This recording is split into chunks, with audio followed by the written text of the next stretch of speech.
Good morning, our viewers back at home. This is Monday Blitz on TV47. Story near to kama kawaida, and this is Monday Blitz where you get all the sports action that has been happening throughout the weekend. And of course, a lot has been happening. Our junior starlets have done us proud in South Africa. And of course, the Harambee Starlets are having a hard task going for the WAFCON. And of course, the World Cup heat is boiling up nicely. Brazil being knocked out. And of course, England proceeding, Mexico being knocked out. But anyways, we'll get all that right here as I am joined by Papa Fred Arocho. Karibu sana, Fred Arocho. Thank you very much. Uko mzima? I'm doing so well. You look so energized this morning. Yes, the ladies that I traveled with to Dominican Republic, about 27 hours flight from Nairobi to Santo Domingo. I've done it again. So I'm so proud of it. Only 90 minutes away. I want to say that I was among the guys who were a bit skeptical about that match.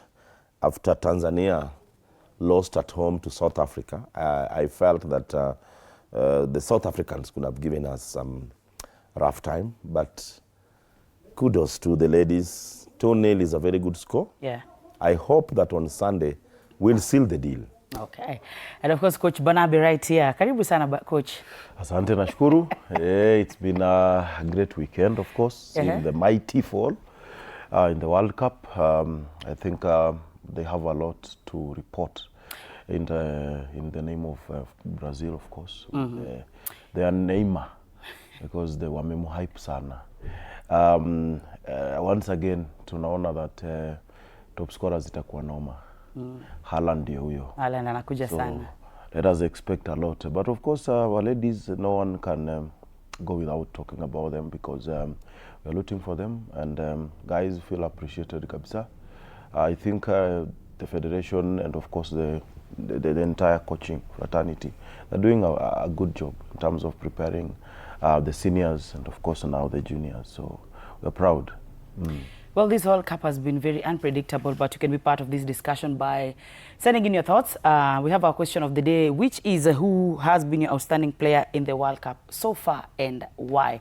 Our WhatsApp number is 0793-267-279, and our social media platforms is TV47 Kenya on Facebook and TV47 Digital on X. Now, before we move on, Fred Arocho, I would like for you to tell me who has been your outstanding player of this World Cup so far and why.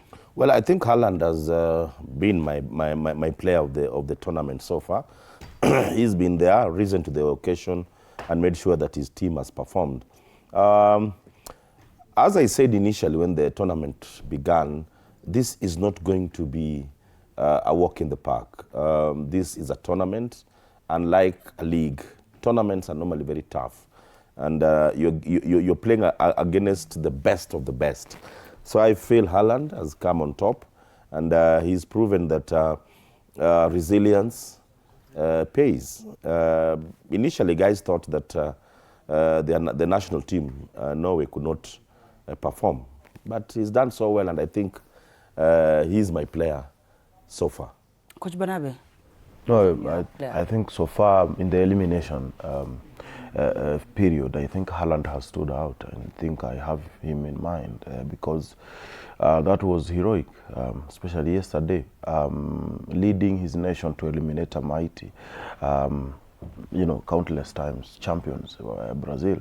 So I think he's showing that he's indeed a goal machine, honestly.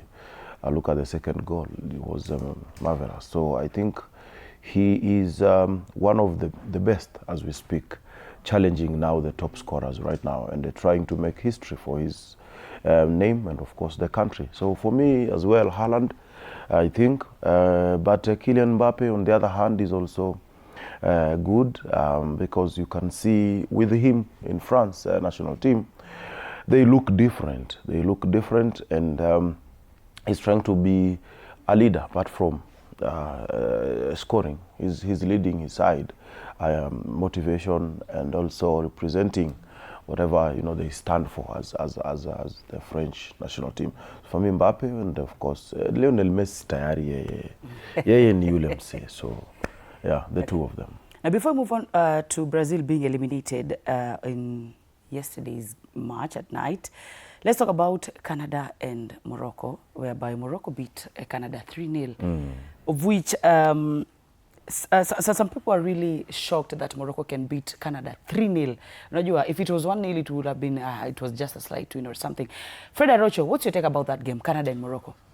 Well, personally, I feel that the scores do not really reflect what happened on the ground. Why do I say so?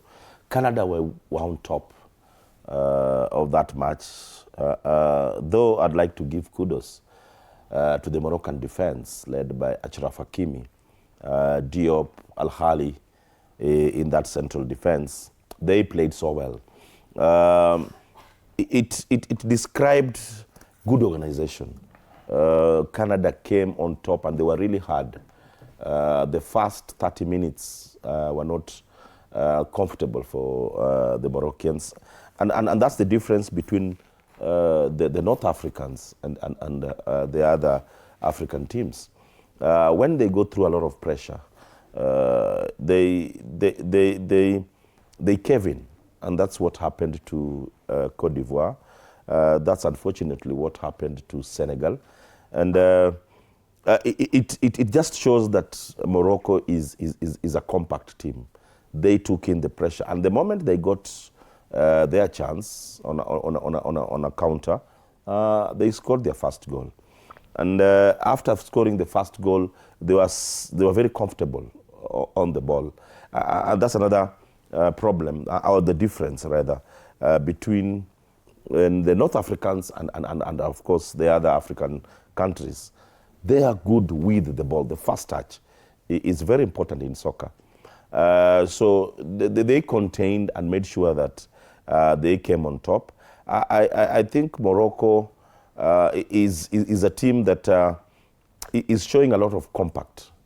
They move as a team, they defend as a team, and once again, good defensive structure made them win that match. My initial statement was the results doesn't really reflect what happened on the pitch. What I mean is, when you, if in any case you didn't watch that match, you might think that Morocco overran Canada. Was not the case. Canada came quite strong. Unfortunately, they didn't get a goal when they were on top. And soccer being a game of moments, they didn't take their moments, and they were punished and eliminated in this tournament. So Morocco is showing very good signs. Good signs in that when you are a compact team, it's not easy. When you're described as a compact team, it's not easy to break through that team. So that is what propelled them. And once again, kudos to the good arrangement in that defense. I hope that moving forward, it will also help them, because they did semis in Qatar. Anything below semis will not be a good performance in terms of their growth. So I think that it might not have been a 100% performance, but either way, you've made it to the next round. Coach Banabe, what's your take on that? First of all, I've had conversations hapa nje. People talking about Senegal and Morocco, trying to compare them. Why is Senegal, out, Morocco in? They are relating it to the AFCON final. And people need to understand that these guys were in different groups, faced different opponents. As Arocho said, football has moments. And no one should really bring that conversation of now Morocco deserved whatever. I mean, saa hizi huwezi leta hiyo conversation. We focus now because kila team ilikuwa na mpinzani wake kibinafsi.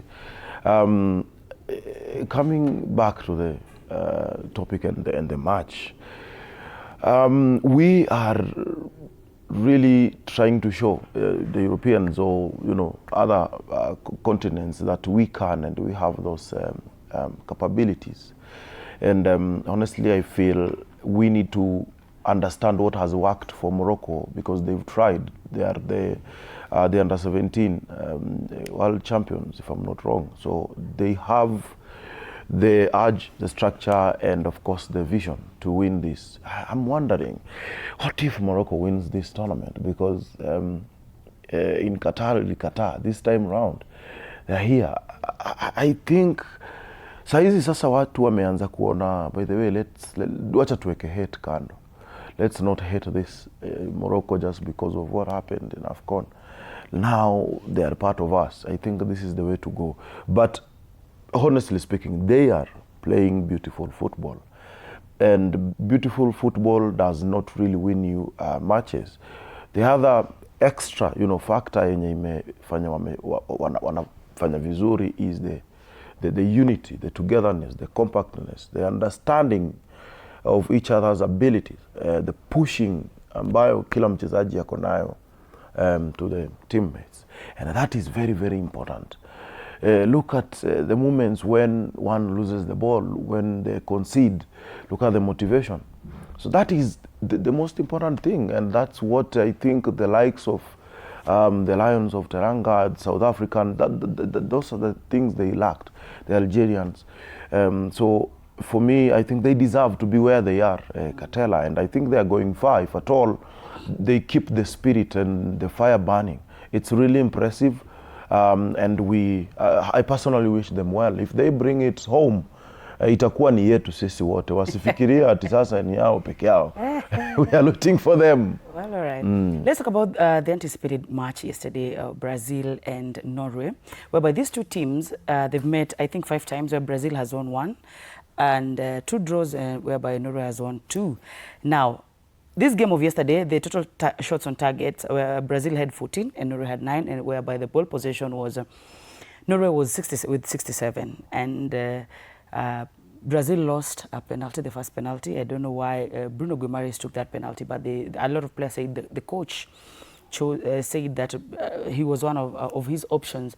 And I think yesterday Norway outdid Brazil, and of which the players were really, they really cried, especially Neymar, because he is retiring from international football. I was wondering why. Unajua, he's retiring. And then shots on target in yesterday's game, Brazil had 4, Norway had 5, but they did so well. Arocho, did you expect that Norway itapiga Brazil?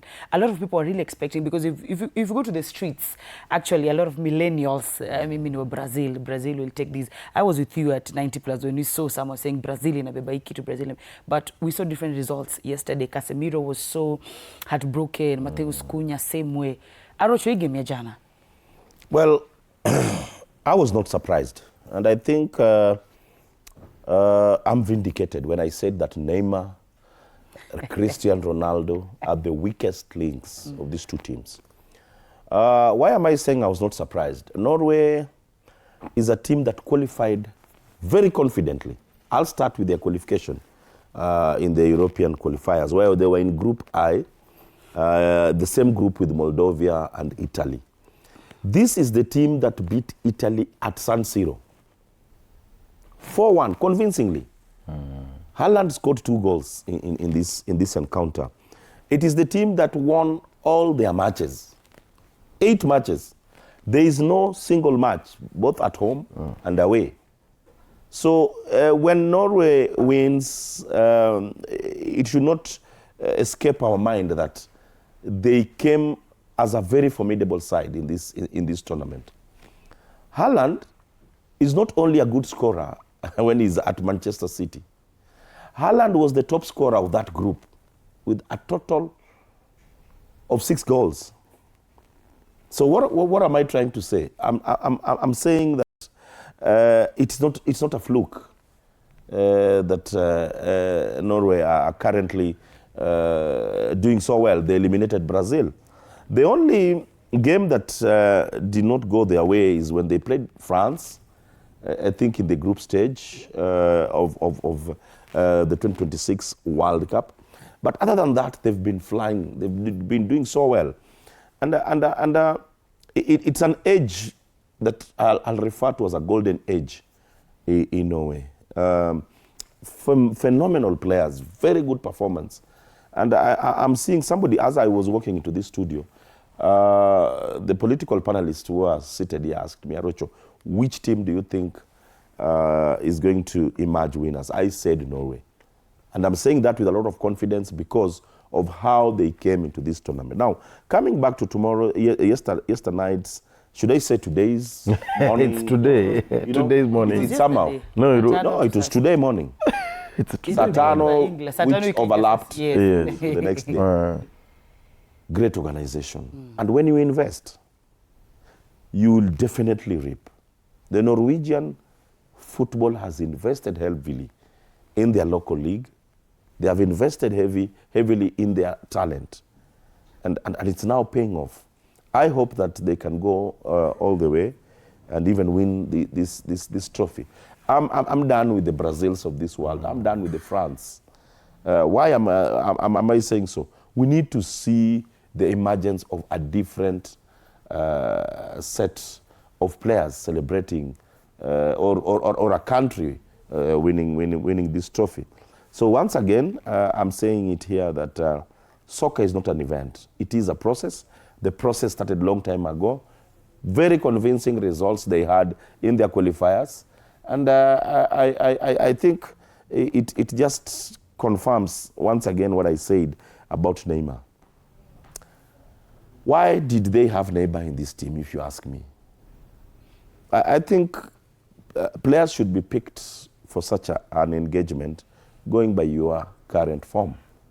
Neymar's current form was not good. And you were expecting Neymar to be the very Neymar who played, for example, in Barcelona 4 seasons ago. That cannot work. Cristiano Ronaldo is also going to be another flop. I feel that the guy cannot run. The speed currently in this tournament is way above him. And when Portugal is going to play in the quarterfinals, we'll have this very conversation here. And I'll once again be vindicated. These big players who come in the tournament with somehow not so convincing current form normally get embarrassed. I think he said that he's now done with international football simply because he feels that he is embarrassed. He's embarrassed himself, he's embarrassed his country. Safari Salama back to Rio de Janeiro and let's just watch the World Cup and enjoy it. Different faces. Okay. Baadaye. Coach Banabi, what's your take on that game? We could expect Brazil watakuwa eliminated. Angalia center backs for Brazil. One of the best center backs in EPL, Gabi. Marquinhos, the other side. Those are the best. Mimi, kusema ukweli, I think Brazil played with a lot of individualism rather than a team that wanted to win because they are good. On the other hand, I also question why Rafinha has not featured in this Brazil side. I think he had a lot to offer because he also wants to make a name for himself. And considering that in Barcelona, yes, he was trying. He has started a couple of games. But sometimes this World Cup lights kabisa your candles back again. And I think this was the moment. Thiago, I think Brentford, has also been there. You see, Katela mimi na feel makocha wenye wana believe in the big names. Mi nakuanga tu na shida nao. I'd rather play that young man who wants to improve and impress and raise his price tag na atakuchezea game because he wants to understand what you as a coach wants. And honestly, in Ancelotti now, we don't believe anymore. We don't, because he came in as a coach and tukaona he has a plan. But right now, itabidi sasa eleze watu wa Brazil. But I think they'll be satisfied because they are God, Neymar, and has scored yesterday. Maybe they are satisfied. They are okay because you see, you cannot have a team that has not been knocked out before since 1990 being eliminated by a team like Norway. Of course, with respect to them, Norway, but strategically, on paper, tactically, Brazil had an upper hand. look at Norway. Walitumia vijana wadogo sana. Vijana, I think wale wanacheza mbali ni Haaland, anacheza Manchester City, kuna winger yuko Atletico Madrid, wako na mpaka vijana wengine wa Brentford. I think we saw more of a united side in Norway, and they knew that we are playing against a big team like Brazil. So tuende tukiwa tunajua ni nini tunafanya. And honestly speaking, Brazil also failed because they know, they understand who Haaland is. Katela, we've talked about it in this show. When you're playing with the big boys, the Lionel Messis, the Haaland, you have to give your boys, some of your boys, a real assignment. You cannot let Haaland get space in front of your goal. He'll kill you. So that's what he did yesterday. Walimpatia space. He's good kwa kichwa, he's good kwa mguu, he's good in turning. You don't expect him not to score because umemwachilia. So I think coach angefanya due diligence na kumpatia mtu a mark kidogo Haaland. Ukiangalia mtu kama Martin Odegaard yesterday pande wa Norway, I think kidogo he didn't impress me sana because I think angepata more goals if ange turn up. Odegaard alikuwa anapoteza ball sana in the midfield, and honestly they were raided a couple of times, especially in the first 20 minutes. But towards the end of the first half and the beginning of second half, I think Ali regained himself. So once you have a side that can punish you in terms of scoring, you have to assign players to such individuals. So Brazil played with individualism, Norway played with unity, and that is what happened yesterday. I think that is what separated them. I've been saying something here. Sorry, I've cut you short. I've been saying something about Magalhaes. It was quite evident yesterday. Yeah. Guys, I normally don't hate. When it's good stuff, I will always give kudos. Look at the second goal that Haaland scored. I think Magalhaes contributed in a way more than one, because he is a senior player. His reaction was way below what I expected, and I think they just gave Haaland that goal. You need to rise to the occasion. You are a player who is played in the finals of the Champions League. You need to take leadership. And that goal just came in as a result of lack of somebody who could just take leadership and move in. So it's not easy to be on top. When the World Cup began, I think I was in a set that I said that you will get a lot of fatigue coming in. Yeah. As much as I'd like to blame Magalhaes in conceding that goal, I think fatigue also is coming in. Remember that Magalhaes played till the last few weeks before the World Cup in the Champions League and very tough matches in terms of concentration in the league. So you can see the pressure is now too much on these players. And I feel also FIFA needs to be blamed. Do you believe, by the way, that hii calendar inaumiza? Because I think every time wanaenda kupumzika, there is an international championship or tournament going on. I think as much as Katina, we are discussing the game, we also need to discuss the calendar. It is too much on these players, and it's taking a toll on them. I wish we could get that clip where Haaland scored the goal. I feel Haaland still has age on his side. Yes. Yeah. That's the reason why you can see his reaction, and he's still very strong. Though even the fact that City did not move towards the end of the Champions League, towards the end of the league, I think the last 2 to 3 matches were somehow gone, so they were not chasing. But someone like Magalhaes was chasing until the end. Yeah. He chased until Champions League finals, then 2-3 weeks later. He's now played about 4-5 matches in the World Cup, high octane matches. So something needs to be done in terms of looking at the calendar and also the players who are playing top league in Europe. I think I think the organizers, kina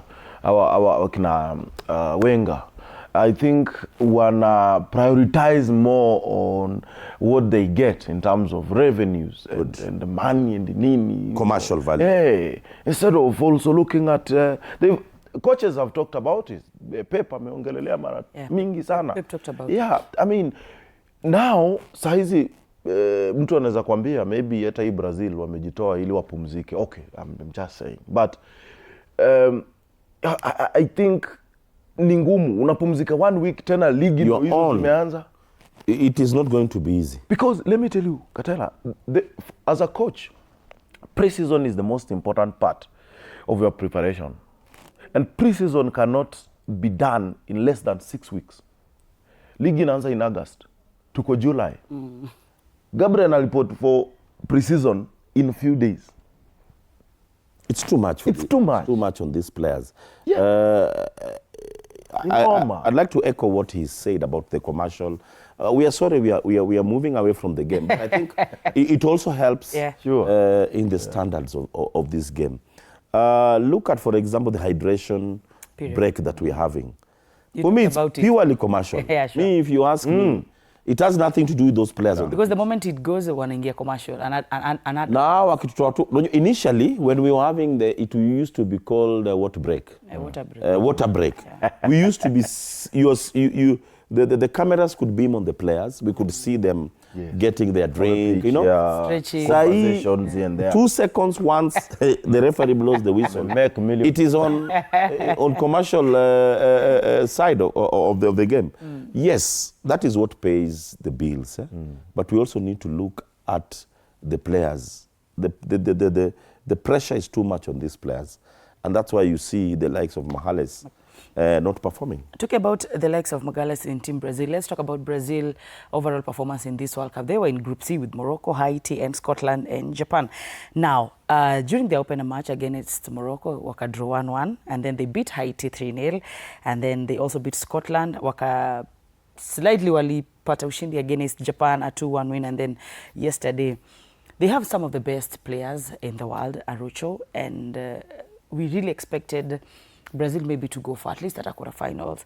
And you talked about having Neymar in the team. Remember when Neymar was called up, injury ilikuwa. And I think Coach Ancelotti called him because of pressure. Why aren't we seeing Neymar in that squad? Yet we've got some other good players there. Hii team ya Brazil, because you've said yesterday they talked more, they performed more individually than the team. So, Arocho, what's your take on Brazil performance overall on this Group World Cup? The indication was quite clear in the opening match where they picked a draw. If you're somebody who was critical in your analysis, you could have seen that Brazil was struggling.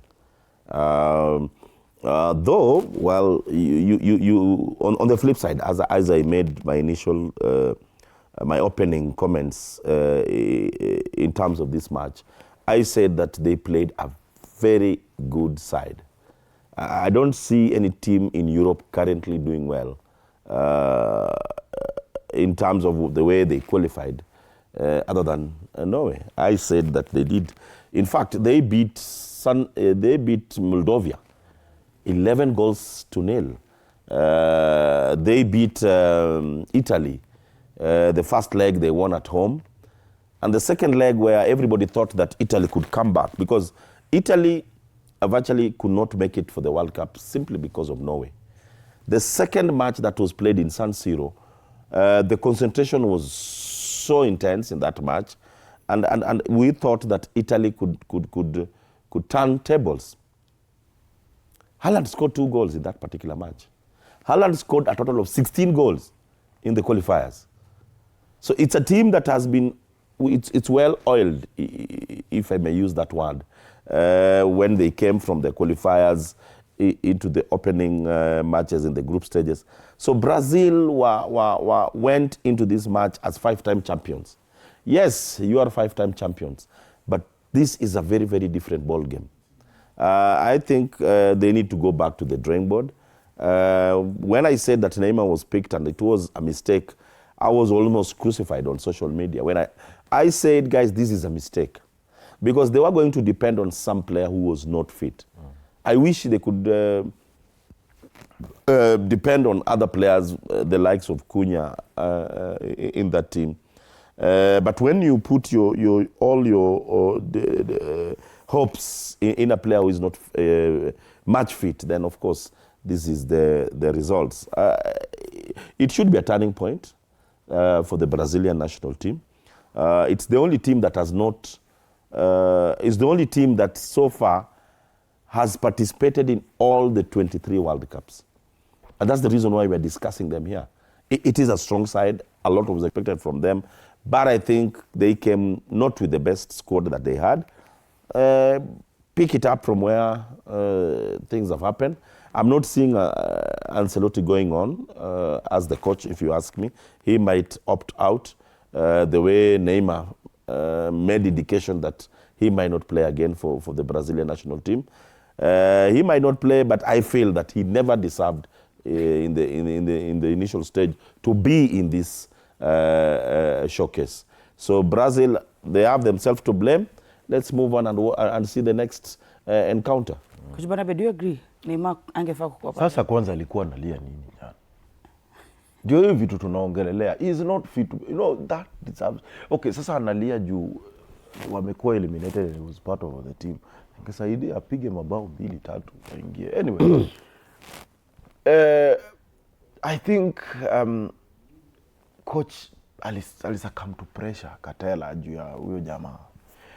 Akona wachezaji wazuri. Once again I talk about Rafinha. He can play that position na perform.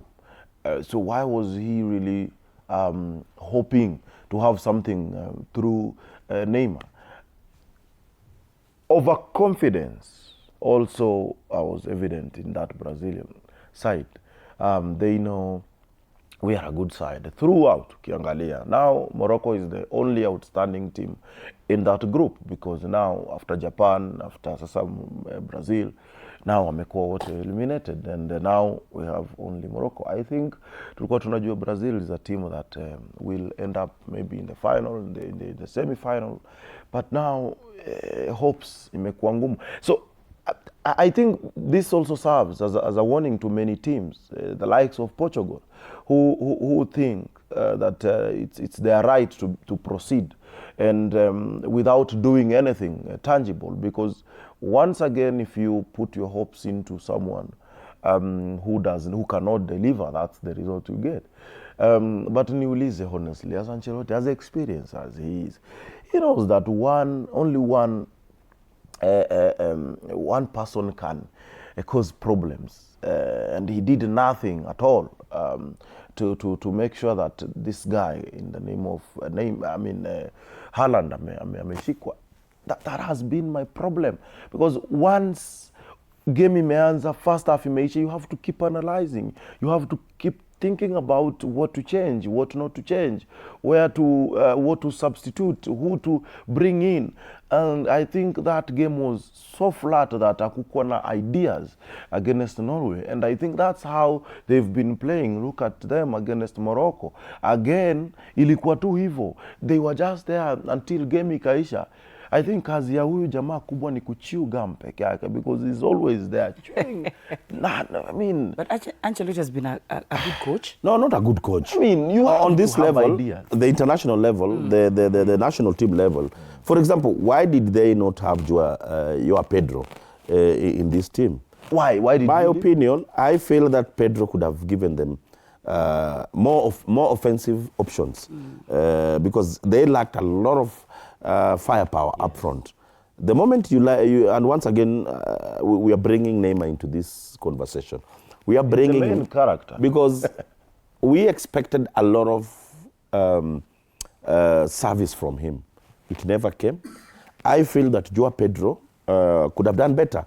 Joao Pedro has had a better season moving into the World Cup, if you compare to Neymar.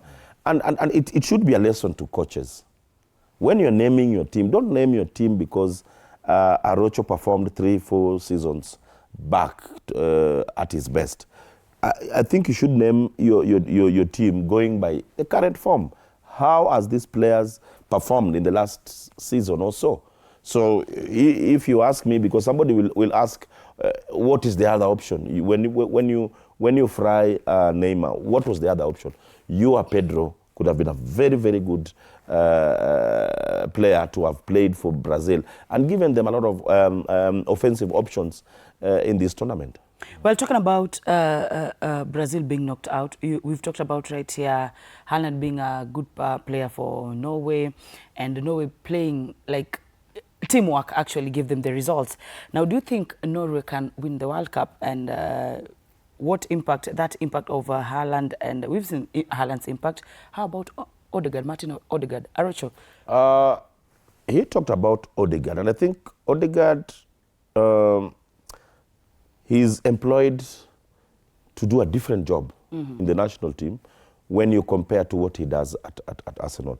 But to answer your question on if in any case they can win the World Cup, wow, that's a very big statement. It's way too early. Yeah. It's way too early because some people are saying that France are most probably going to win this tournament. Yes, they have a very good team up front. I like the combination, and I also like the bench power. Soccer is not just about the 11 players you have on the pitch. At times, it's the players you have on the bench, because when things don't work, you can have options, and that's what the French national side has. So, starting to package Norway as a contender might be a bit too early. Let's see what happens in the quarterfinals, because once you do you'll have done about 7 matches. Yeah. Top level matches. And that's where the fitness will come in.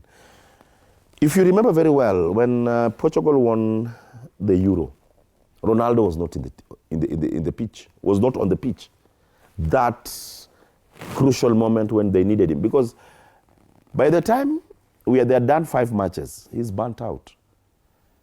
And look at the history of the World Cup. Your best players at times are not with you when you really need them. The reason is because you've started your best players in the preliminaries, in the group stages, and by the time you are playing in the quarter or the semi-finals, you're done. So it also needs some balancing act as a coach to know when to rest your players. And I liked what the Argentinian coach did when he rested Messi. They didn't really need that much. So when you have the option to the laxity to even lose, you need to make sure that you balance your players. Messi was out and the team won. So he had time to rest. But as you move towards now, for example, you cannot afford to bench Messi at this crucial moment when you need a win.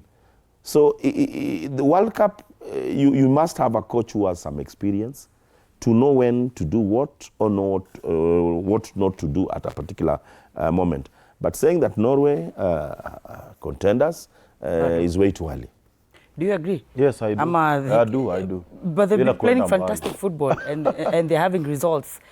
My only worry is, okay, they don't seem to rely on Haaland a lot, but I think once, when you play a game and you have another one coming, the opponent is always on your case, always trying to analyze your strength and your disadvantages. Kwa hiyo game imeisha. So I think one of the key thing that the opponent is now working on is Haaland. Atamzima aje. But we have the wingers like Nusa who are really doing well. And I think the thing that can propel this side is if they continue in that way.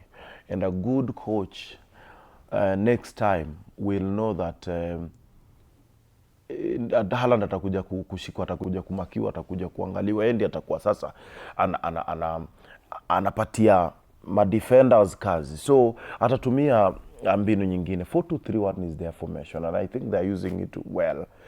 Ukiangalia tactically, because Baj anabaki akiwa like a CDM and then he has two players ahead of him, including Martin.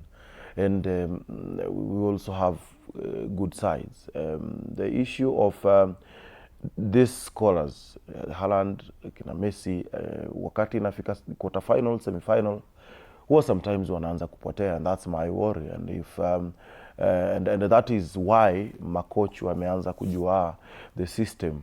When you play 1, 2, 3, 4 matches, definitely washaanza kulearn the way you're playing.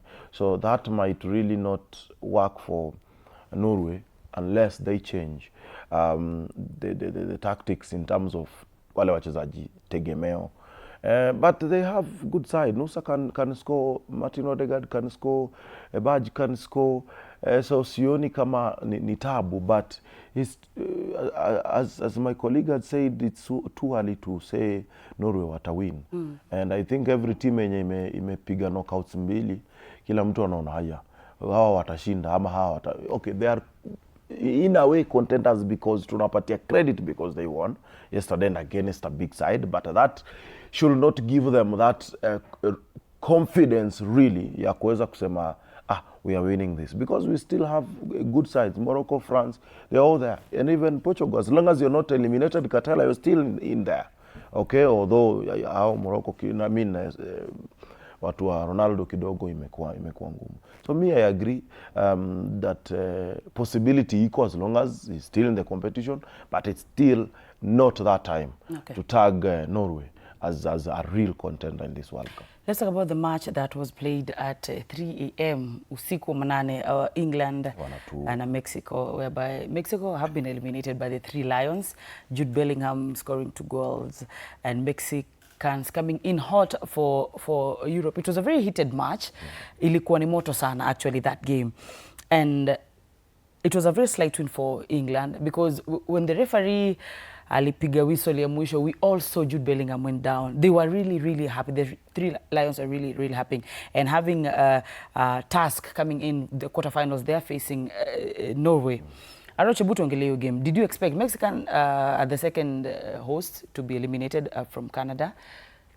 Take yako kwa First and foremost, I'd like to talk about the unforeseen eventuality. The game was delayed 1 hour.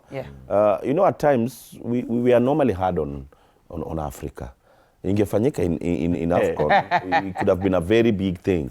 Oh, you know, you people don't follow your program, you don't follow your diary. Things happen. It happened even in the World Cup, where a game was delayed for 1 hour. But coming back to the pitch, I think Bellingham showed the reason why he's slightly above the rest. Scoring 2 goals in 98 seconds is no mean feat. And it gives your team the confidence that they need. England is a team that has grown. I think the opening match, they did not convince. I remember where Guai did not play. We had Konza in that central defense, playing John Stones, and then the coach had to change here and there, and somehow the ship is now steady and it's moving. Well, I had some fans from England starting to make their normal comment that it's coming home. It's way too early to start thinking that England can win the World Cup. Though I'm happy that we are seeing progression from the initial match where they had some few blunders, but now we are seeing a more cohesive team. We are seeing a team that has a lot of vigor going up front, and I think that's why they beat. That's how they beat Mexico. Unfortunate that Mexico are out. I liked the fact that it's one of the hosting nations that showed a lot of resilience, showed a lot of good football. At times, people say that World Cup or even AFCON or these major tournaments, the host nations are normally given a push. But this time around, I was so impressed with the way Mexico came out in their first match, in their group stages. They topped their group, and it gave them that confidence moving into this match. Good performance from England. I feel Hurricane is a very good striker. And at this level is when you separate boys from men, or men from boys. What do I mean? If you're a good striker, definitely it will be portrayed in such a showcase. You're seeing the likes of Haaland doing his stuff, Keane, wherever he gets the opportunity. Just the other day, he made sure that Africa is still coming off their pain when he got a goal against Senegal. So top players can only be described in big moments.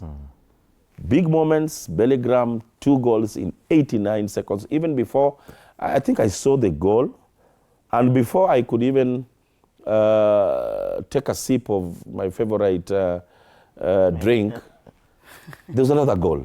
So it just shows that it separates pretenders and contenders. And for me, yes, I can put England as one of the possible contenders, but you can still not say that wanaweza chukua hii kitu. It's way too early. Coach Banabu, unakubaliana? Bwana, on paper, look at these boys, bwana. Yani, mpaka bench. They have everything. Mpaka bench. Ni stars. Barcelona, Chelsea. This, I think, World Cup ni tournament ingine funny sana, because wale unafikiria wana uwezo ndo hao inakuwa ngumu. But I think Tuchel is tactically really a genius, because he has made some changes kidogo. Ukiangalia tumekuwa tukiona Spence akianza pale, saizi ameleta kina O'Reilly, wameshikilia, he rested Rashford. Rashford, we've been seeing him there. He brought in Henderson from Nottingham Forest. He has not played minor mpaka saizi. He has his own reasons in that midfield. So a Brentford player, then you have Jude Bellingham, Real Madrid, and then on the wing unaangalia kina Gordon hapo. I think this is one side that on paper really deserve to win this thing, because the experience is there. So what Tuchel is now working on is that harmony, because we've seen again another side playing individually in previous matches as England. Now tuko na mtu ambaye anaweza kuleta upendo. There's a video that has been going around when is it Madueke? Madueke's hair being done, and Tuchel was there laughing with them, pranking them, and you could see the joy in their camp, and that's what they want to embrace. Kila mchezaji I feel that I deserve to be here, and we are all one team. Madueke is also another player that has featured in that side for some time. I mean, from day one, amekuwa pale, and he has proved. So you see the changes, the tactical changes that Tuchel has made. He believes in everyone there. I think he has the depth that maybe many teams are lacking. On the side of Mexico, I think they've been a good side. Na mimi nataka niambie coach wangu Alonso, anaweza kufikiria kuleta Raul Jimenez. Raul Jimenez has carried Mexico, has really done well kwa ile team. From day one, Jimenez is a player mwenye anacheza team ambayo sio kubwa, but he has turned up. And I think even yesterday, ni luck haikuwa on their side.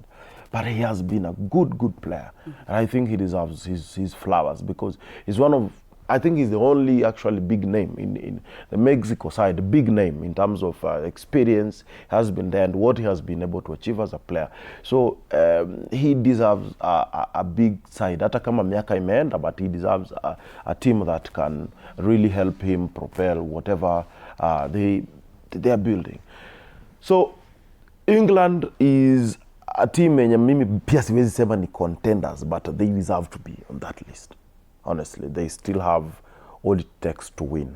now that they have fresh blood in terms of the coach, and he has been in England for some time. He has won trophies in that league. He has competed there with Chelsea. So I think they deserve to at least reach the semis or even the finals. Well, just to add on what he said, I think it's one of the teams. England is one of the teams that the coach has the latitude to shuffle his team. Look at what happened yesterday night. Madueke is always expected on the right side. He brought in Bukayo Saka, who performed also relatively well.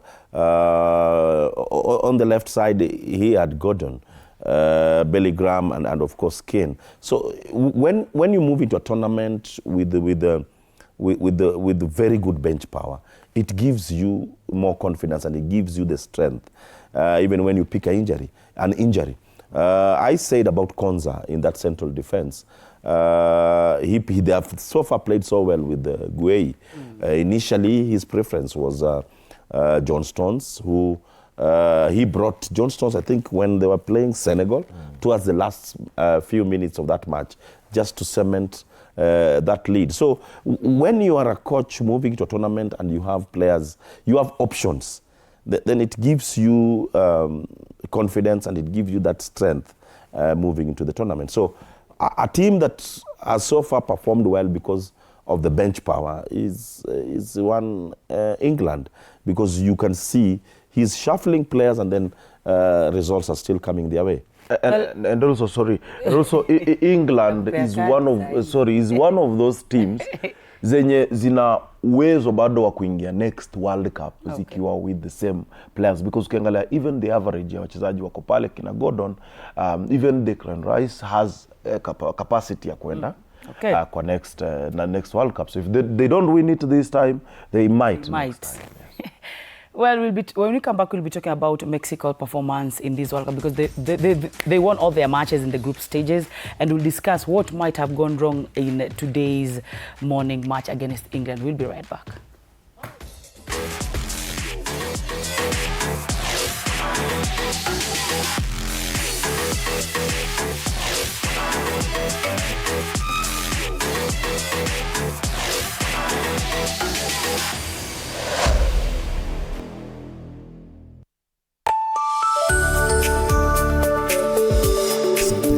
At 8:30 p.m.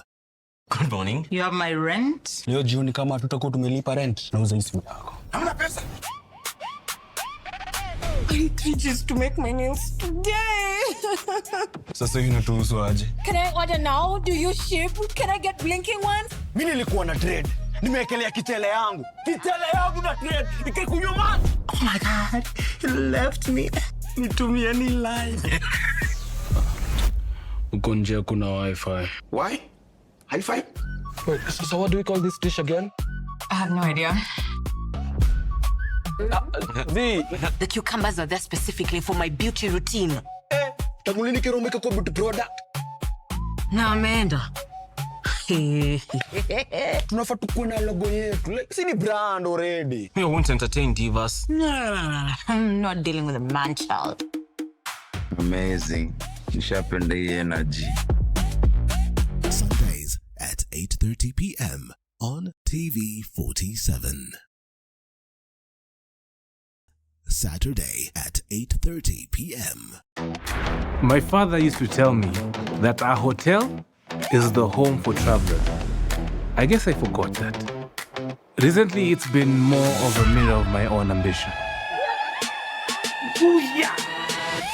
We might fail.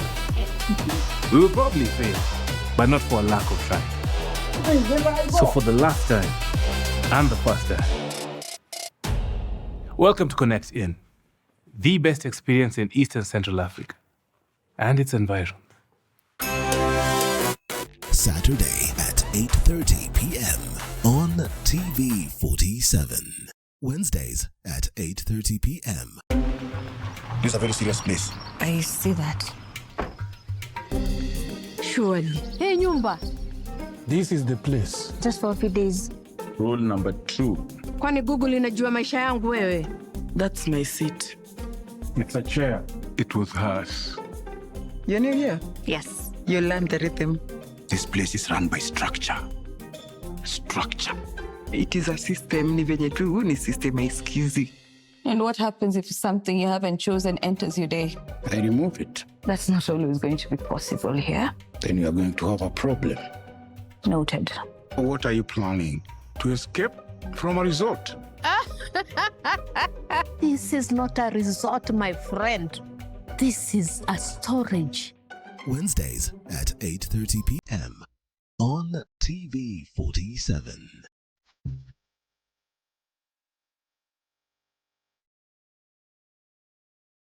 Nairobi, where the hustle never sleeps and neither do the scammers.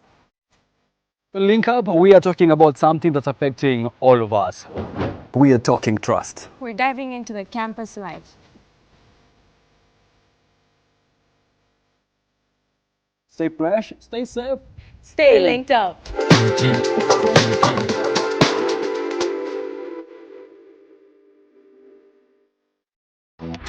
My father used to tell me that a hotel is the home for travelers. I guess I forgot that. Recently, it's been more of a mirror of my own ambition. Ooh, yeah. We might fail. We will probably fail, but not for a lack of trying. So for the last time and the first time, welcome to Connect In, the best experience in Eastern Central Africa and its environs.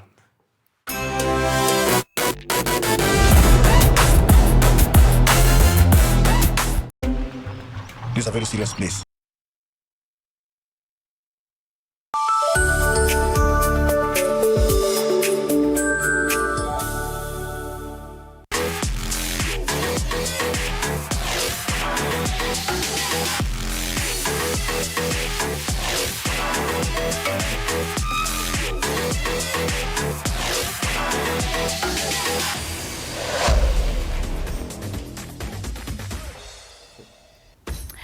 And welcome back to Monday Bleeds, each and every single Monday morning on TV 47, Story Near To.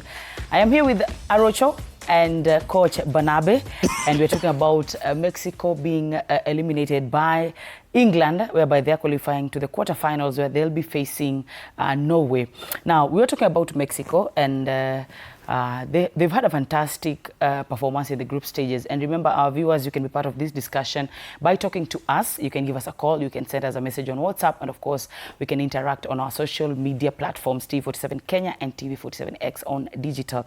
Now, talking about Mexico, they've had a very good performance in the group stages, whereby they beat South Africa, they also beat South Korea, they beat Czech Republic and Ecuador. But unfortunately, the Three Lions, Jana, it was just a slight win because the match ended 3-2. Arjo, what do you think went wrong yesterday, or was it that the Three Lions were too good for Mexico? Well, unfortunately, soccer is a very unfair game when it comes to results. What do I mean? Look at the fact that Mexico have won all their matches, and it's only one goal that has eliminated them. That's why I feel at times soccer is unfair, because you've done all that stuff and then you reach the stage where it's most important, and then you drop the ball. But they should go home heads high. I don't think they should feel somehow discouraged. I liked this. Is it Cape Verde? Yes. After losing, their goalkeeper was so courageous. He was going to the other players, telling them, "No, don't put your heads down, guys. We've overdone even our expectations." I don't think that Cape Verde, when they were leaving home, they thought they could play in the second round of the World Cup. So this should also go to Mexico. You did your stuff. You put your best foot forward, but it's a very, very thin line between the top and the bottom side of football in the world. What do I mean? I'm trying to say that football has developed, that the top team in the world and the team that is at the bottom, the margin is going down by the day. Yeah, true. A team like Cape Verde walking into the World Cup, in just a normal circumstance, we could have expected some 3 or 4 goals from Spain. Look at the fact that Spain are still there in the tournament, very confidently in the tournament. They are playing in the quarterfinals. Yet a team like Cape Verde that picked a draw against them are at home. These are words that should be used to console the likes of Mexico. Not everybody is going to be in the finals on the 19th. So you should just take it and use it as a building block moving forward. For Cape Verde, when they are moving to the AFCON qualifiers, because the next assignment for a team like Cape Verde is AFCON qualifiers, where they are coming to Kenya. For Mexico, I'm sure there are tournaments on the other side. So you should just use it as a building block to moving into the next assignment. Soccer. I'll finish my remark by saying soccer is not an event. I normally say this, but for someone who doesn't really understand what I'm talking about, might not really get it. Mm-hmm. When you want to win, for example, when the German national side performed disastrously when Euro was played, I think in '96 in Germany, they went back to the drawing board, and it took them 4 years to develop structures to enable them win the next World Cup. So any team that has been knocked out, they should just use it to go and build and perhaps use their performance, their good performance, to encourage other players to get into the game, and then put in infrastructure to enable them succeed. So I feel Mexico should not feel let down. They should just pick the positives moving into the next assignment. Yeah. Well, Coach Barnabe, before, I think we'll be releasing a roadshow in a few so that I can go to Radio 47 and talk about Gumzo la Sporti. We've seen England, where when they were starting, the journey was not so smooth because they drew with Ghana. They were in Group L, whereby they had a slight win over Congo. The game ended 2-1. They drew with Ghana. They beat Panama 2-0, and they won over Croatia 4-2. Tuongelee team here, England. You've said it's a very good team. What do you think really worked for them in today's morning match? First of all, I'm one person who has never believed in Southgate.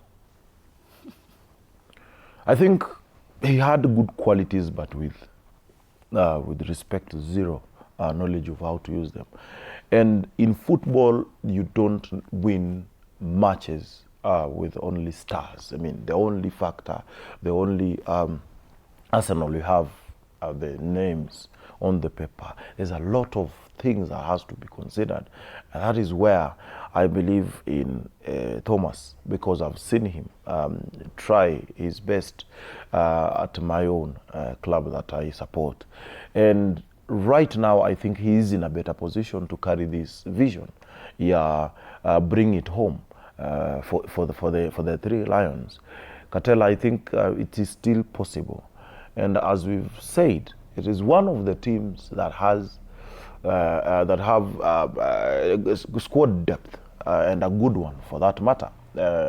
Having players who are regulars in sides like Manchester United, finished third in the EPL, but are not able to feature even in a single match. It shows you how competitive even these talents are. In terms of get number kwa Thomas Tuchel. So I think, again, he is under pressure as a coach, because having those stars, you have to make sure that you perform. Ni kama Ancelotti. Ancelotti package yake ilikuwa kubwa.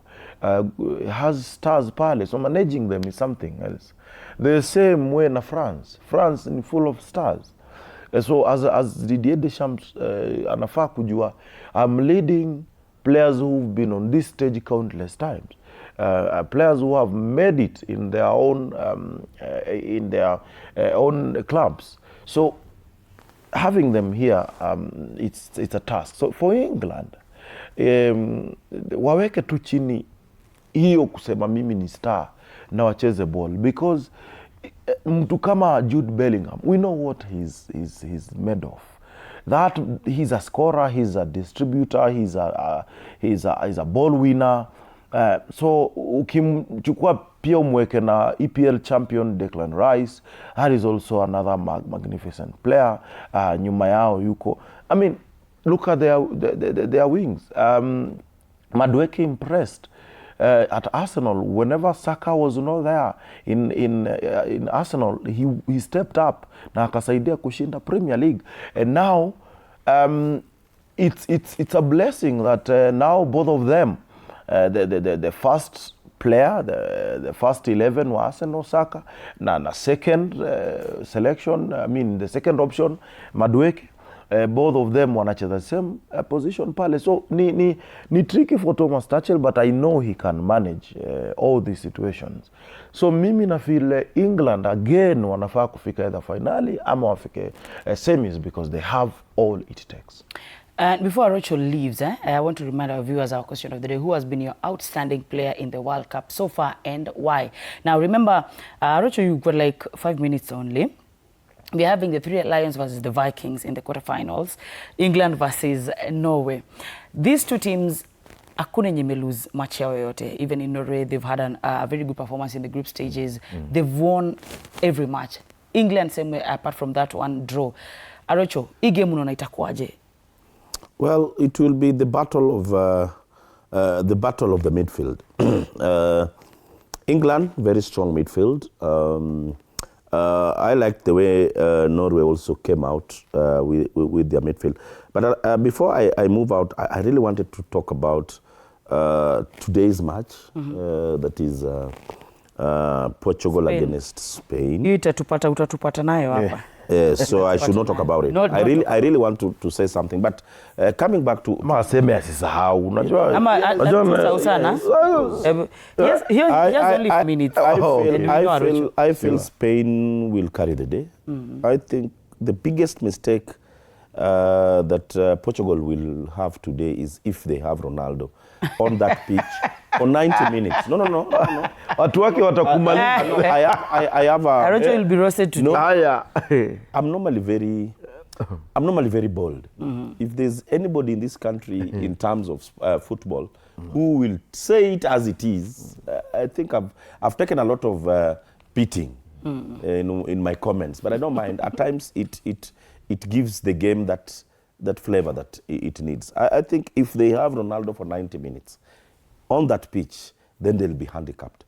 I feel if Portugal wants to win, they should start with Ronaldo not on the pitch, so that when he comes in, the experience and you know, kwa Kiswahili unasema amekubuhu, yani the experience that he has at this level will be very important, but not for 90 minutes. He cannot run. His legs cannot carry him for 90 minutes with that speed. And I think that's somehow the reason why he's slowing down the Portugal national team. I've not seen Bruno Fernandes the way I know him. And I feel it's simply because that he's being overshadowed by Ronaldo, who wants to be the mover or the player the team plays around. So I feel if in any case he starts today, then he should be on the bench in the second half, so that we can also get a feel of the young Portuguese players who might fit into his shoe, because Ronaldo might not play after the World Cup for the national team. He's still chasing his 1,000 goals, but in the national team, I'm not seeing him featuring prominently in the subsequent matches. So my prediction is if Ronaldo does 90 minutes, then Spain will carry the day. I think we'll be releasing Arocho right now, and nibaki hapa na Coach Banabe. And of course, I'll be reading your comments pale kwenye Facebook if he has, and some on WhatsApp, about who has been your outstanding of the World Cup so far and why. But to you, Coach Banabe, game ya England and Norway inakama. A very interesting match, a very interesting game to football lovers. Kwanza hebu nipatie prediction yako ya hii game. Ni noma.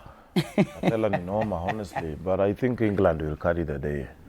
I think 2-1, not a very big margin, but maybe 2-1 or 1-0. Kwa nini? But again, this is also a side or a match yenye tunaweza pata more goals, because I don't believe in the Norway's defense. Wako shaky sana. That's why nasema ni ngumu. Having Harry Kane as the talisman for England versus a side which is shaky ya Norway kidogo pale kwenye backline, itakuwa noma. So this is where I think Harry Kane anapiga brace. But it's a match that honestly ni knockout and anything is expected. But on paper, of course, England is better side. The midfield, they are good.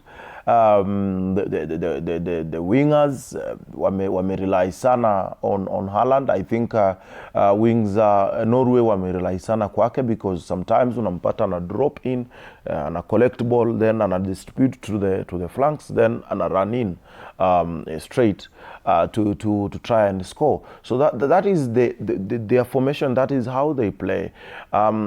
Haaland becomes a bait, drops in, ana save ball, ana distribute, then ana run, cross inaletwa, wanajaribu kupiga. Normally he doesn't carry that ball. But again, Haaland is playing almost an English side yenye inamjua. Yeah. Kina Konsa wanamjua. They've played them. They played him in the league.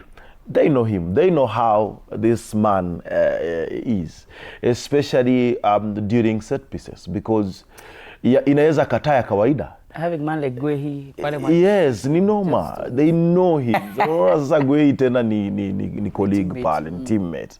So it is a tough match, and I know friendship wanaeka kando. Sasa hapa ni biashara, now representing your badge, your flag.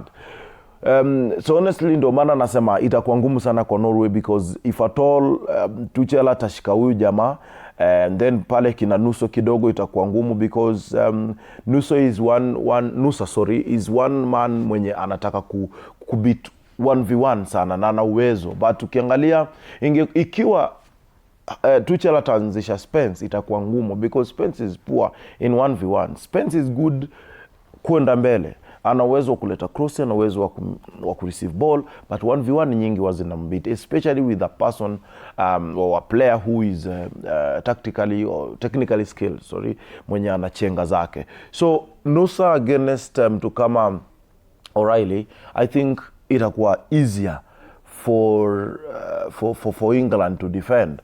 And jamani, mpatie kijana yangu game at least Reece James pia leo ajaribu, but it's unlikely because in the knockouts, and you cannot bring in someone who has not had that match form kwa game kama hii. So ni noma, ni tricky, and I believe that anything is possible, but mimi napatia chance England kwa sababu ya hizo factors nimesema, defensive issues za Norway, kujulikana kwa Haaland, he is known by the backline ya England, and also kidogo kutumia wings itakuwa ngumu. England iko na nafasi ya kudefend wingers kuliko Norway. Before you talk about, before you read some of the comments on Facebook, you've talked about Reece James being given a chance to play, and you've not, I remember Kobe hasn't played any match of the World Cup, even in the group stages. Amekuwa tu hapo, and a lot of people are really asking. He has been having a good season with Michael Carrick ever since he came in as the Manchester United manager. What do you think? Kwa nini unaona kocha mweke pale? But I think because amekuwa kicheza fiti sana. Fans wenye wako na hiyo argument are overrated. They don't even know what they're talking about. The reason as to why Kobe Maino was called in that squad ni anze kuzoea mapema. Na kuulizaje But he was called last time. Kuna bado aliitwa anaenda. Kwa hiyo English team unataka nani awekwe bench? Maino has been having a fantastic, we've talked here, you said about, you guys said about Neymar not having a very good season and why he was called up to the national team. But so far we've seen how Kobe amekuwa na ever since any match that he started in Manchester United, hawajaipigwa. You know, kabla unijibu, let me get this call from Wanjala from Ruilu. Karibu sana. Hello. Uko mzima? Mimi niko poa vile. Amalai kabisa. Bushere. Salimia kocha Zisherebuya. So Wanjala, who has been your outstanding player in this World Cup na kwa nini? Mimi kwa hiyo kwa saizi sieni buyo maybe tukianza tukifika semifinals. Hapo ndio sasa nitajua na nitakuwa na sababu. Yaani hakuna mchezaji yote umeona amekufurahisha from the group stages mpaka this round of 16? Ni wengi lakini ni wengi. Ule number 1. Ni wengi lakini sasa nashinda kurate nani anaweza kuwa jia mwingine. Okay. Mimi kitu tu ya maana kenye mimi naomba Mungu bora nitolewe tu France na Argentina. Itolewe.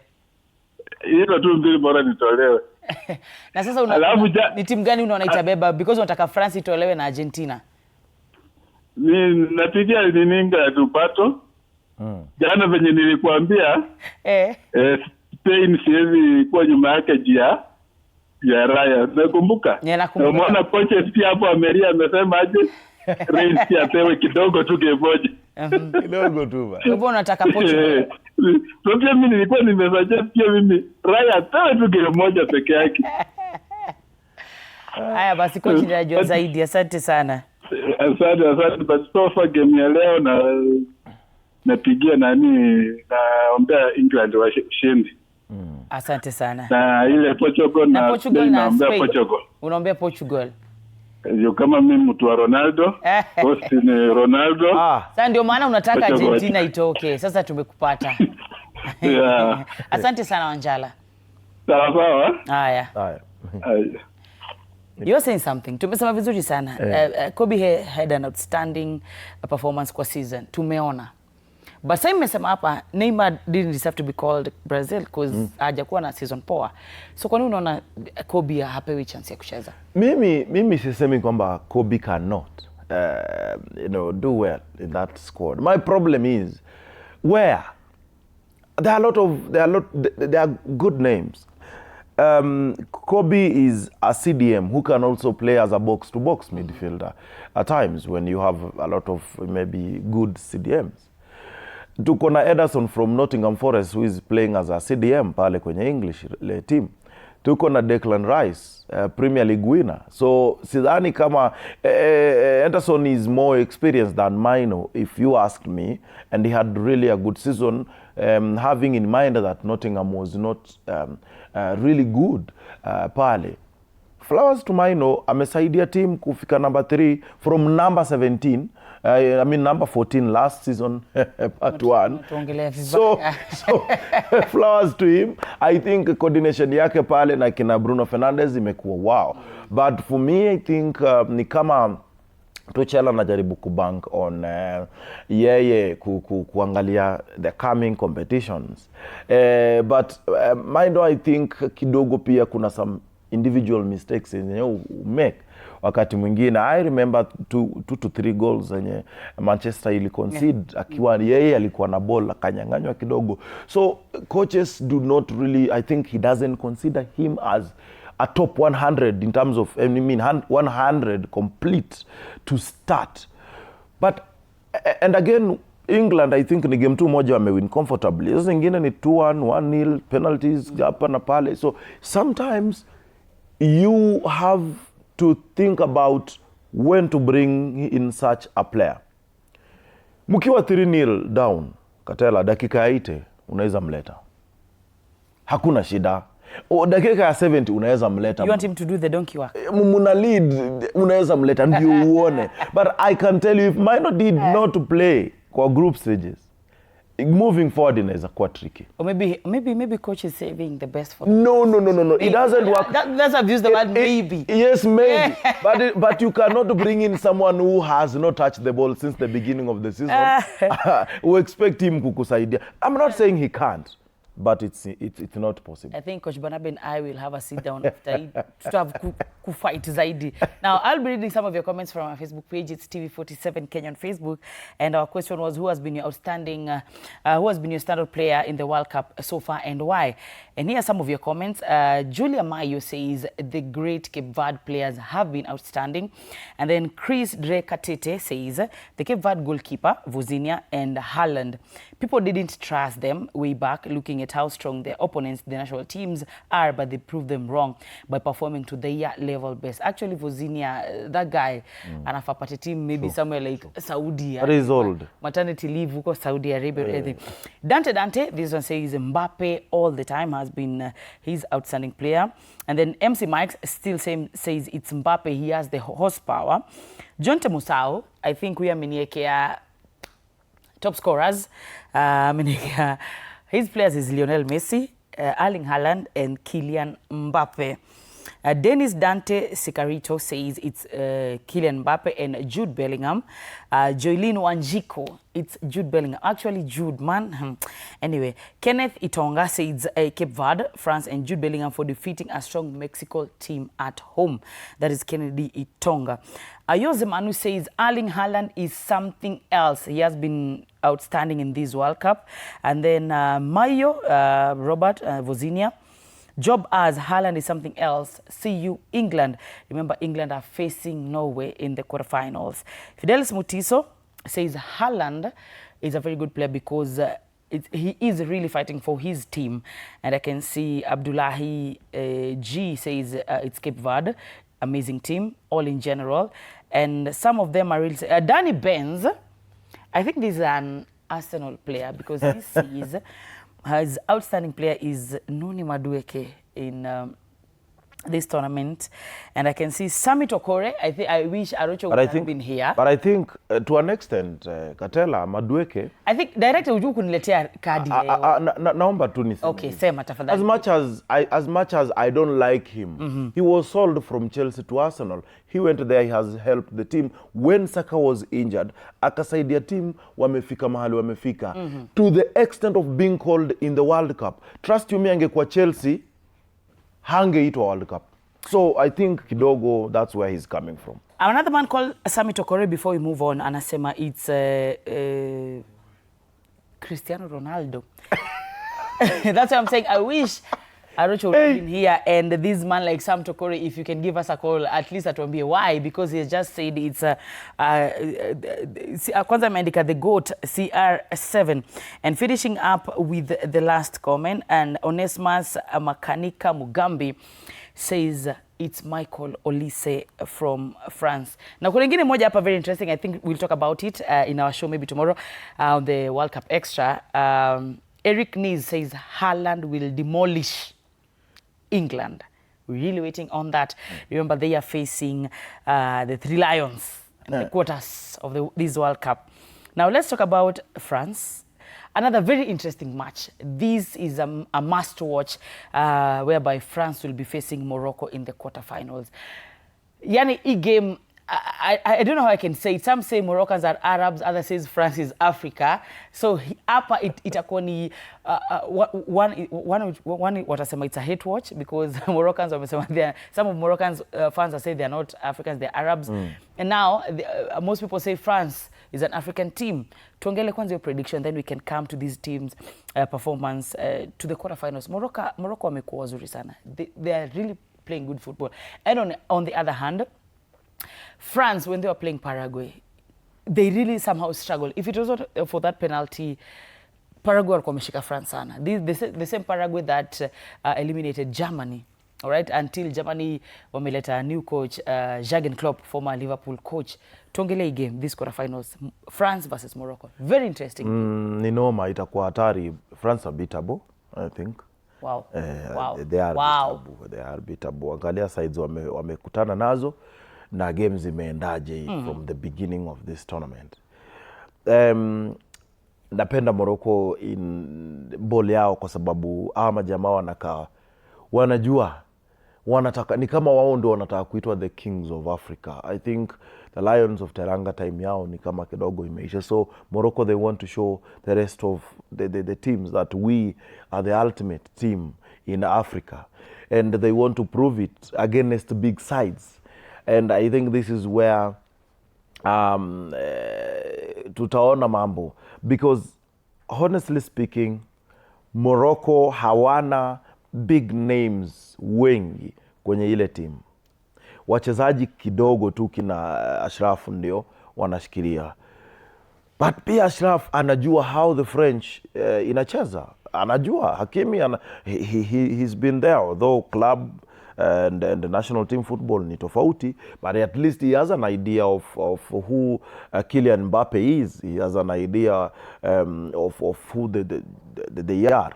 So mimi na feel hii game itawiniwa maybe on penalties, if you ask me, because both sides are resilient and they are playing with unity. France, mimi nilikuwa na feel ni one side itacheza individually, but kidogo nimeona kina Dembele yako na chemistry mzuri sana na kina Mbappe, and they're doing well. And Didier Deschamps, I think ali crack that puzzle na aliweza kujua hawa ni stars. How do I manage them? What do I do to make things work around here? And I think akona hiyo funguo. So for Morocco, they have to be very careful, because I think any side that want to win it lazima ifunge mapema, because again towards the end of the second half unapata wote sasa wameanza kuwa more cautious. So kama mnataka kupata bao, ipateni mapema. But I think we'll go to the extra time and we will eventually go to the penalties. And eventually, unajua unataka kusikia my wish ama the correct score. Hiyo ndo sometimes inanichanganya. Okay.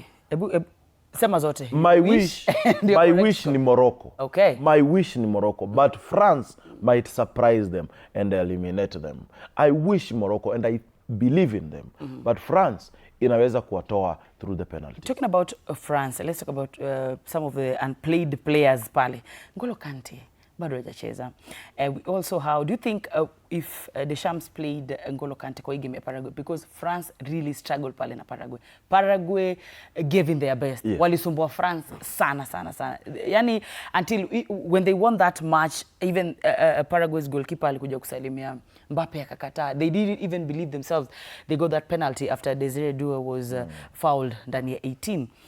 So what do you think would have happened if they went for penalties? And why do you think bado a good player like N'Golo Kante hajacheza? But if you look at these World Cup, some of the players ambao walienda Saudi Arabia, their performance somehow, there's a way their performance imeenda chini. Do you think that's the reason why the Shams hajachezesha N'Golo Kante? I think it's not even somehow, it's the truth. Look at all of them. But Cristiano is playing in Saudi and amecheza game zao zote. Amecheza game, amewin league, lakini sasa amedunini sai, anafanya nini? Anablanda. No, anablanda, kina Mendy wote ndio hao. So I think this is not the N'Golo Kante that we knew. Katela tusisahau hiyo. When N'Golo Kante was himself, I think angekuwa anacheza sasa hivi. But you cannot take a player from Saudi umchezesha ahead of a player who is playing in the top European leagues like England, PSG, France and Spain. So it is not that N'Golo Kante cannot help the team, but he is not up to the task. He is not that player that we used to know. He's not that person who can hit the field to a point where ana win those balls. Unajua N'Golo Kante is a ball winner. Yeye ni tackles ndo zimemweka mahali penye yuko saizi, and it is really tough. And tactically, for me, I feel kwa games zenye France wamepatana nazo, you don't need someone like N'Golo to come in and help you. For example, against Morocco, it is totally a psychological game. It is totally a calculated match yenye huhitaji manguvu mingi, because any slight mistake inaweza kukupatia punishment, because ukiangalia they are good, France are good in set pieces. So N'Golo, in the quest of tackling, winning the ball, something might happen and he's not that person. And again, also losing him, to an injury, because this is a different stage. This is a stage yenye inahitaji na demand work rate kubwa sana. So N'Golo, I think no bado. On the other side na feel this France players pia wakona kidogo confidence yenye iko over because they are stars, they know we can do this, we are fit, we have the best coach, the best technical bench.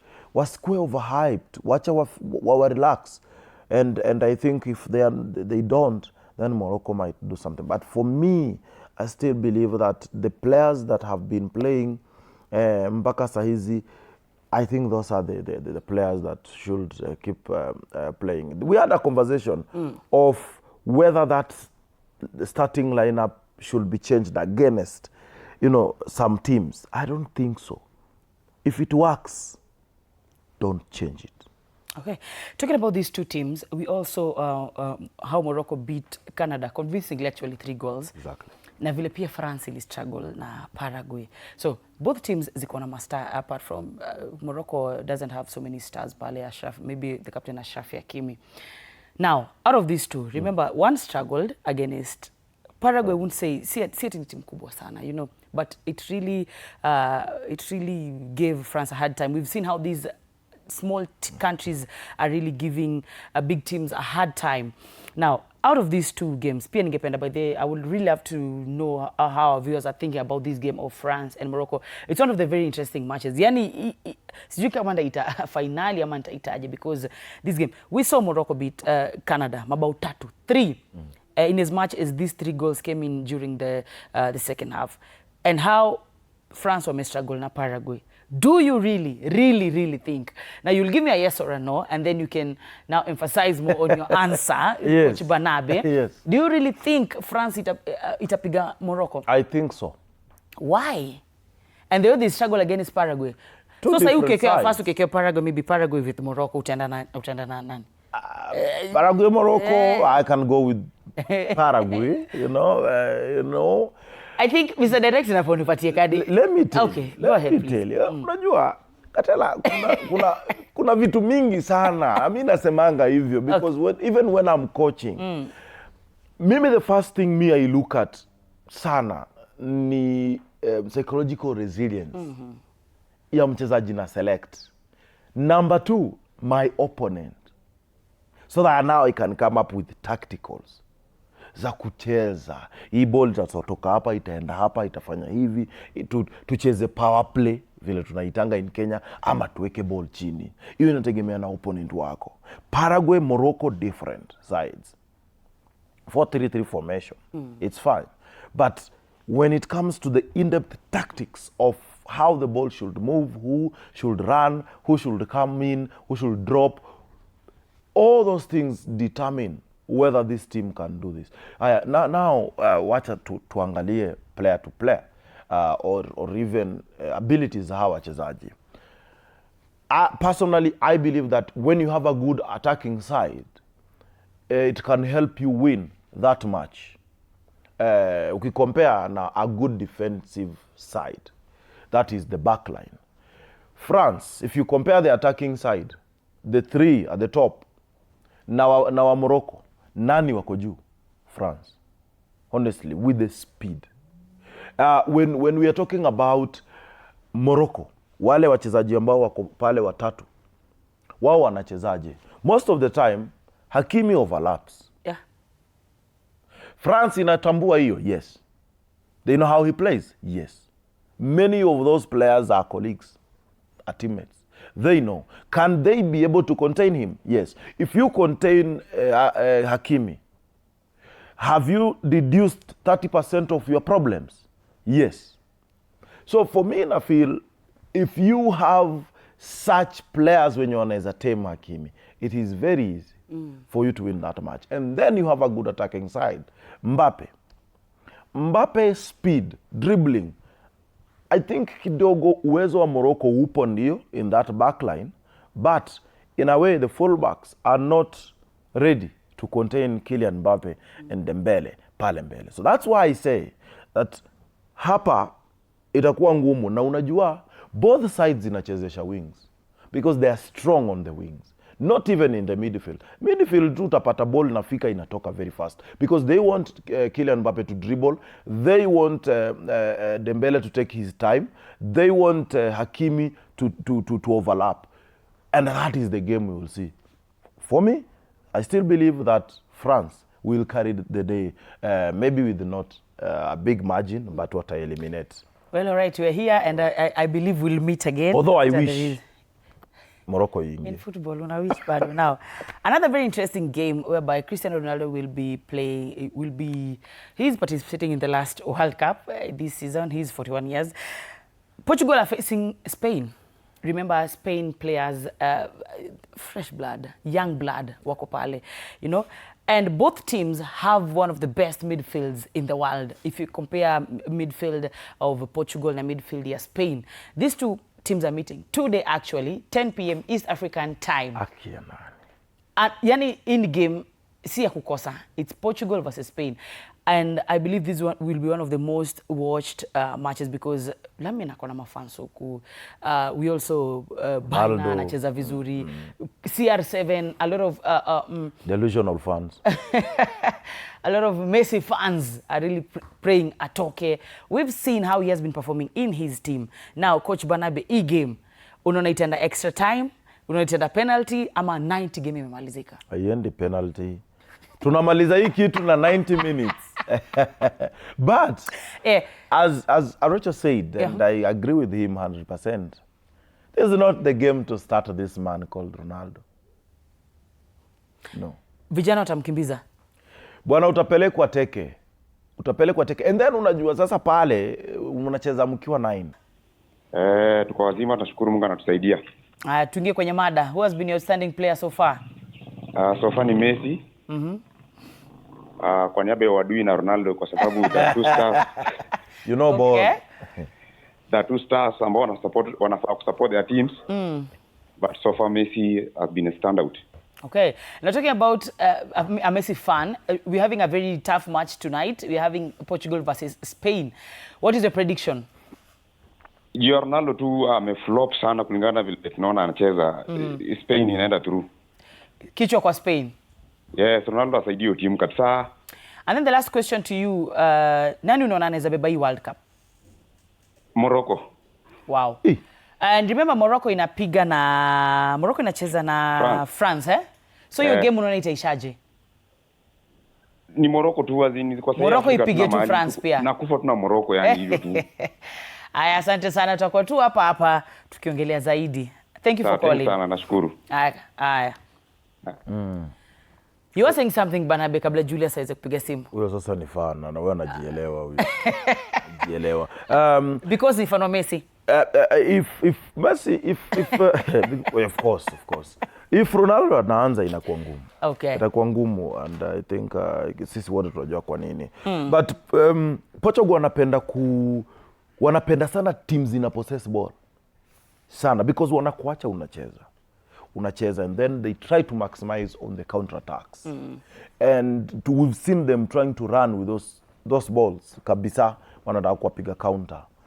Although mimi nasema itakuwa ngumu kwa sababu kuna cohesion fulani kwenye Spain national team that we've seen after the match they played against the Cape Verde, because they learned a lesson and they were like, we dominated, yes, almost 80%, but we failed to score. So we have to find ways to get goals because that is the ultimate. So mimi nasema game ya leo Spain Portugal inaisha na 90 minutes. And hatutaingia kwa penalty. And I think Spain kidogo lazima watapenya. All right, Arocho is back. Karibu sana Arocho. And when you are away, we talked about Morocco facing France. And tonight's match, before we move on to Harambee Stars, before you come back at home and talk about Harambee Stars, Arocho, you gave me France na Morocco. Well, whoever will win that match will win the World Cup. Okay. Why am I saying so? I talked about France before I left, and I said that in my opinion, they've really exhausted the Dembeles of this world, the Mbappe of this world. I wish they could have rested these players when it was possible, because now is when they are really needed. and tired legs is also creeping in. I talked about the Moroccan defense to be a marvelous team. They played so well against Canada. The way they were defending, and when they lost the ball, their reaction was on top. So basically, it's not going to be an easy match. And I think Morocco might edge France out of it. And in any case they win, then Africa should start preparing to host the trophy, not just as a commercial gimmick or a commercial tour, but as the team that will win the World Cup for the very first time from Africa. Okay, coming back at home, I remember Coach Belden Oldemba and the girls, Harambee Starlets, they're preparing for the AFCON, and in their group stages, Kenya is in Group A with Morocco, Senegal, and Algeria. And after I saw, at the beginning, we said it was a group of death, but after we saw what Under-17 did to South Africa, I don't think there's something so hard ahead of this tournament. Arocho, tuongele I game, I tona, Harambee Starlets, where they're facing Morocco, Senegal, and Algeria. I'd like to take this opportunity to plead with the government of Kenya. There were rumors that our ladies have not received their dues, more so the FIFA series, the matches they played. There were rumors that they've not received their allowances. If in any case it's true, I plead with the government to make sure that our ladies get their allowances ready for Morocco, because it will be more or less a morale booster. When you have money in your pocket, regardless of any other challenge that you face, it becomes lighter. So I hope that the relevant authorities within the ministry are listening to this plea.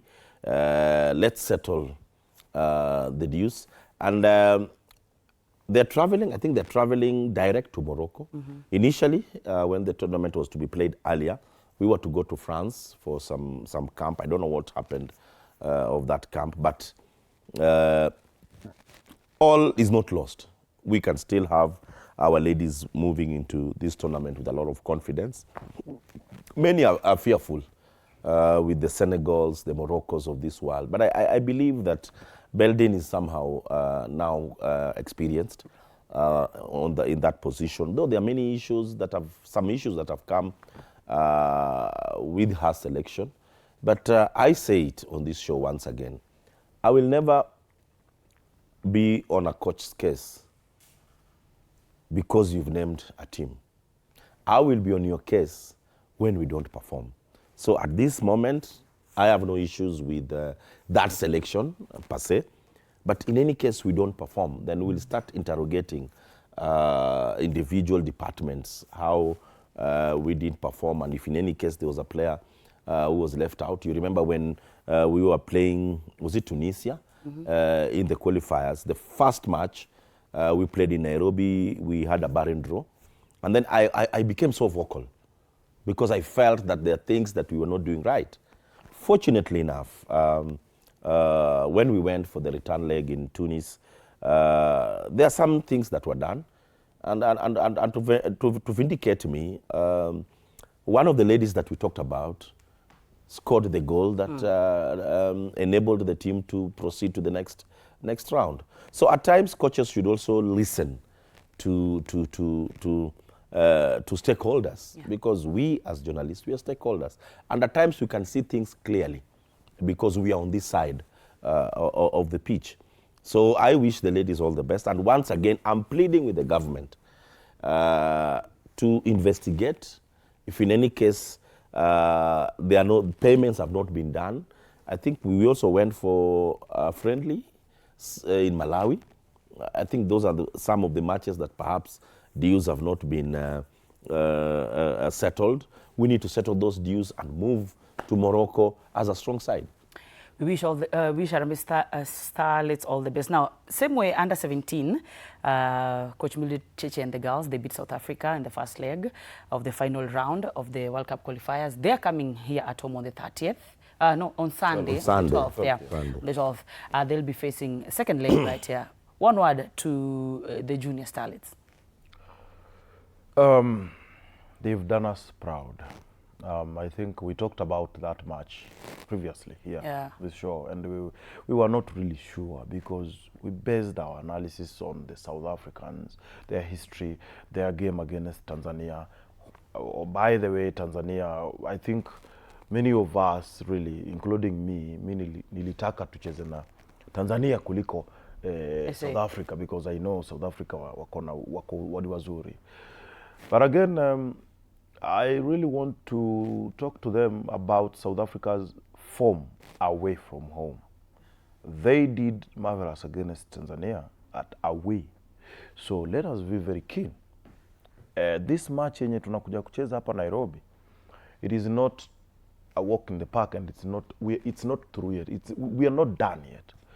But wacha niongeleshe wa Kenya, tutoke. Maze tutoke to support our girls. And one thing I've seen, our girls wakiona wa Kenya kwa stadiums. Look at them even when they were playing at Ulinzi Complex, hizo games zenye walicheza.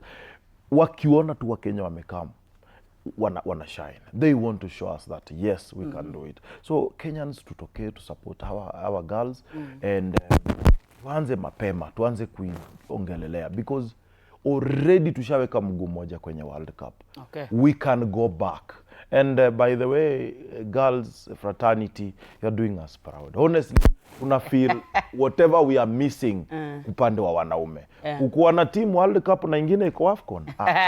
It's an achievement. Well, we are wishing our girls all the best, the junior starlets and the Harambee Starlets. And before we leave, I get your parting shot, Arocho and Coach Banabe, that Shabana Turebube, Arocho, they've signed Egyptian technician Ahmed Fadi Abdallah Ibrahim as their new head coach. Well, Shabana's been doing great, but just a parting shot, Arocho, atuna time, parting shot. No. I'd rather not talk about Shabana and talk about the ladies. Okay, talk about the ladies briefly, and then good job, the ladies. I was so impressed with our goalkeeper, Akoyo. She saved a penalty in Pretoria. That gave us stability in that match. I'll echo his sentiments. South Africans are very dangerous when they are away. When they played Tanzania in the first leg, they won 2-0. But when they went to Pretoria, they picked a barren draw. So that can tell you something about their performance at home. Now, coming back to Shabana, I'm a bit unsettled. I've looked at the coach's performance before. I'm not impressed. Though as a Shabana fan, I'll be quite optimistic. Okay. But Musiseme, I didn't say. I normally judge a coach by his previous performance. Yeah. All right, thank you so much, viewers back at home. Thank you so much, Arocho. Thank you so much, Coach Banabe. And we from Monday Blitz, we're wishing junior starlets and Harambee Starlets all the best. And as Coach Banabe has said, tutoke, tujaze study for our girls. It has been Monday Blitz. Good morning. I'm Katela Macy.